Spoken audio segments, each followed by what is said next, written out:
અને મહત્વપૂર્ણ સમાચાર મળી રહ્યા છે। જેટકોની વિદ્યુત સહાયકની ભરતીમાં ગેરરીતિ સામે આવી હતી। પરીક્ષા રદ કરવાની ફરજ પડી હતી અને આ મામલે હવે 3 અધિકારીઓને સસ્પેન્ડ કરવામાં આવ્યા છે। પોલ ટેસ્ટમાં ખામીને કારણે આખી ભરતી જ રદ કરી દેવામાં આવી હતી। ત્યારે કેએચ પરમાર, એસઆર યાદવ અને બીજે ચૌધરીને સસ્પેન્ડ કરી દેવામાં આવ્યા છે। આ મોટા સમાચાર મળી રહ્યા છે કારણ કે જેટકોની ભરતી જે રદ કરવામાં આવી હતી, ઘણા બધા ઉમેદવારો હજુ પણ વિરોધ નોંધાવી રહ્યા છે।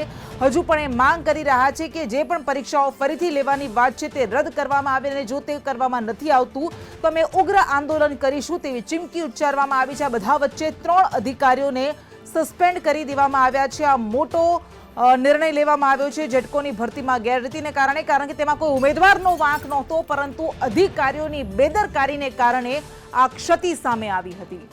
અને મહત્વપૂર્ણ સમાચાર મળી રહ્યા છે। જેટકોની વિદ્યુત સહાયકની ભરતીમાં ગેરરીતિ સામે આવી હતી। પરીક્ષા રદ કરવાની ફરજ પડી હતી અને આ મામલે હવે 3 અધિકારીઓને સસ્પેન્ડ કરવામાં આવ્યા છે। પોલ ટેસ્ટમાં ખામીને કારણે આખી ભરતી જ રદ કરી દેવામાં આવી હતી। ત્યારે કેએચ પરમાર, એસઆર યાદવ અને બીજે ચૌધરીને સસ્પેન્ડ કરી દેવામાં આવ્યા છે। આ મોટા સમાચાર મળી રહ્યા છે કારણ કે જેટકોની ભરતી જે રદ કરવામાં આવી હતી, ઘણા બધા ઉમેદવારો હજુ પણ વિરોધ નોંધાવી રહ્યા છે।